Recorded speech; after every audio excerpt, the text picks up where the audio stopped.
ఎక్కువ బాగా ఫీచర్స్ ఎక్కువగా హైలైట్ అవ్వాలి, మనం 3D మేకప్ లాగా చూపించాలి. ఫ్యాషన్ మేకప్లో అయితే 2 టోన్ డార్క్ తీసుకోవచ్చు. మామూలుగా న్యాచురల్ లుక్ రావాలి, చేసి చేయనట్టుగా ఉండాలంటే 1 టోన్ డార్క్ తీసుకోవచ్చు. ఇంకొకటి పౌడర్స్ ఎప్పుడు వాడతాము, క్రీమ్స్ ఎప్పుడు వాడతాము? ప్రొడక్ట్స్ తెచ్చిస్తావా? Powders after foundation, after baking.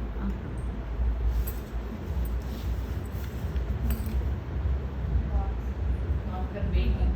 Creams అయితే బిఫోర్ బేకింగ్. బిఫోర్ ఫౌండేషన్ కాదు, బిఫోర్ బేకింగ్ అంటే పౌడర్ చేయకముందు, పౌడర్ అప్లై చేయకముందే క్రీమ్ కాంటర్ వేసుకోవాలి. క్రీమ్ కాంటర్ యూజ్ చేస్తే బేకింగ్ చేసాము అంటే ఏం వేసుకున్నాము, వన్స్ బేకింగ్ అయిపోయింది అంటే powder.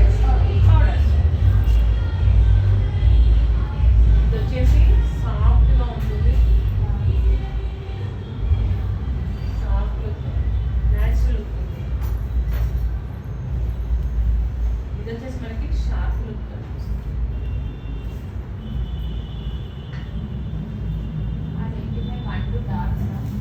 One to dark shade. Brand powders ఎక్కువ యూజ్ చేస్తున్నాను. పౌడర్స్ మేకప్ స్టెప్స్లో చెప్పాను కదా నేను, ఫస్ట్ బేకింగ్ తర్వాత పౌడర్ కాంటో మీరు నోట్ చేసుకున్నారో లేదు.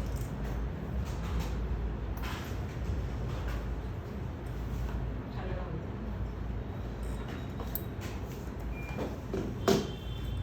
స్వెటర్స్ తీసుకొచ్చుకుంటారా రేపు? ఎందుకంటే ఏసీ లేకపోతే ఉండలేము.